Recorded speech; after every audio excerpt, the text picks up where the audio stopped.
I think we're getting to the point in the season where the Sixers, we just kind of have to accept they're kind of screwed. Like, I just think they're in a position now where they're too good to get a top 6 pick, which their pick is obviously top 6 protected this year. But they're too bad to do anything else. Like, I don't think even if this team does wind up making the playoffs due to the total weakness of the Eastern Conference, teams like the Bulls and the Hawks being even worse than they were, team like the Magic completely falling apart offensively, like there's a path to them winding up as the 8th seed in the Eastern Conference playoffs just because of other teams' incompetence. But I'm not sure it's going to matter even if they do. I just don't think this team's very good at all. And I don't know, they don't seem to have much of a direction or much confidence about what they're really doing. They didn't make any moves at the trade deadline that were particularly exciting. I mean, they made one move that I did like in adding Quentin Grimes, and I think he's a better player right now than Caleb Martin, not to mention he's healthy and Caleb Martin isn't. So that's a nice addition. Jared Butler could wind up being their backup point guard as well over Kyle Lowry. We'll have to wait and see on that one. But overall, the direction of this franchise seems incredibly committed to your big three of Paul George, Joel Embiid, Tyrese Maxey, and clearly that is falling apart for a variety of reasons. Disastrous loss tonight to a Pistons team that's pretty competitive, but did not have Cade Cunningham and obviously still does not have Jaden Ivey either. You basically lose to a Pistons team without their 2 best offensive players. You give up 36 points to Malik Beasley. I mean, I love Malik Beasley. He's a fun player to watch. He's really embraced Detroit. He shot the 3 ball incredibly well this season, but seriously? You're giving up 36 to Malik Beasley. Like, I don't know how you plan to win games. Tobias Harris straight up took the insult personally of, Paul George, we just need you to be better than Tobias Harris. Well, Paul George hasn't been better than Tobias Harris this season. And that's not even saying Tobias Harris has been great, but like Paul George wasn't better than Tobias tonight and hasn't been better than Tobias this season, to be honest. It's just, this team is kind of embarrassing. Joel Embiid started like 1 for 8 tonight. He did not play well, wasn't getting foul calls, especially in the first half, and did not play very well as well. And they just, I mean, they came back in the second half. They outscored the Pistons by 16 in the second half, but they were down freaking 30. So it's like, you're not going to win basketball games like that. It's just not going to happen. So I don't know. I think this team is really in a rough spot because there's no guarantee whatsoever that Joel Embiid stays healthy. He's not playing back-to-backs. We know that he's going to miss a lot of games anyway, but there's no guarantee that even with that being the case, he's going to stay healthy for other games.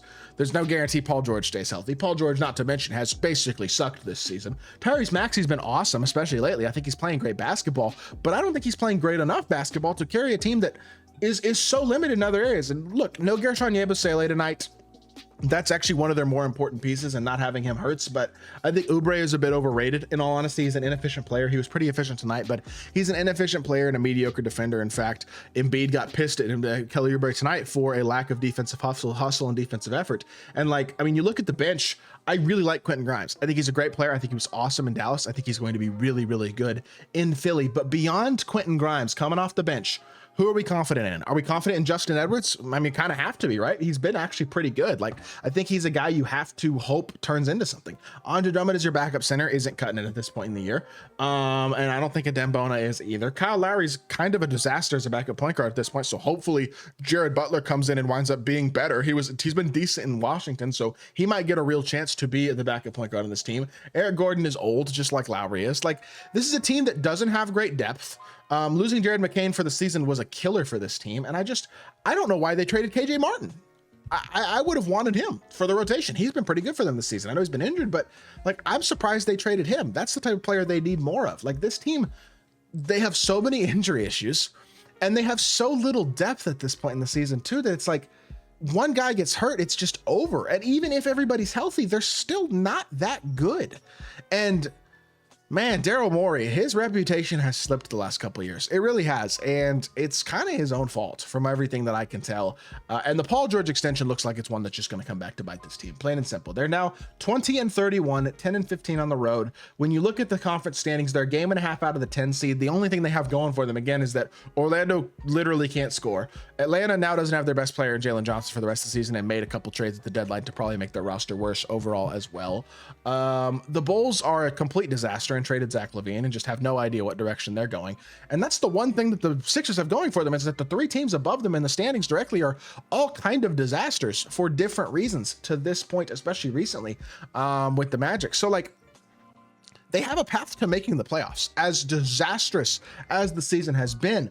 But the concerning part for this team is that if they don't make the playoffs, you're almost certainly losing your pick, because as of right now, they have the 7th worst record in basketball, but they're going to pass the Bulls. So then they're going to have the 8th worst, or the Bulls are probably going to pass them.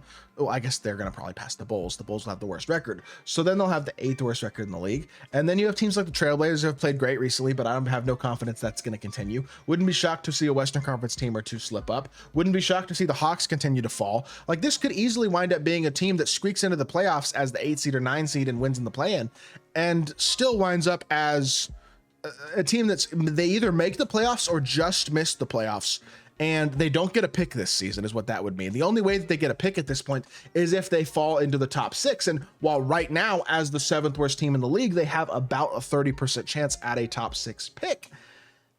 As they are, that's already not great. And if they get better, if they wind up with the 10th or 11th worst record in basketball and find their way into the play-in, and even if they make the playoffs, like, you're not getting a good pick at that point. You know what I'm saying? So, and then you're losing your pick entirely. So they don't really have the asset to improve their roster with in the offseason with their draft pick.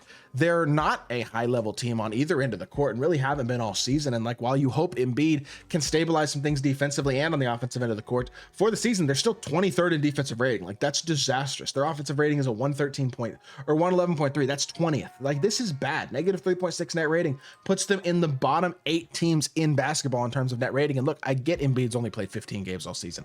I understand it, but they're not getting the opportunity to work on chemistry the way that they want to. They didn't really pick a direction at the deadline. They kind of just did nothing. I mean, they got rid of a couple guys they probably should have kept in KJ Martin mainly, and they add a couple pieces in Quentin Grimes, but Quentin Grimes is a restricted free agent this offseason. There's no guarantee they re-sign him. They have bird rights, but there's certainly no guarantee whatsoever that they re-sign him to a contract. Jared McCain coming back next season will be nice, but Yabusele's on a 1-year deal. They should re-sign him. Will they? I have no idea. He's gonna be desirable around the league. I promise that.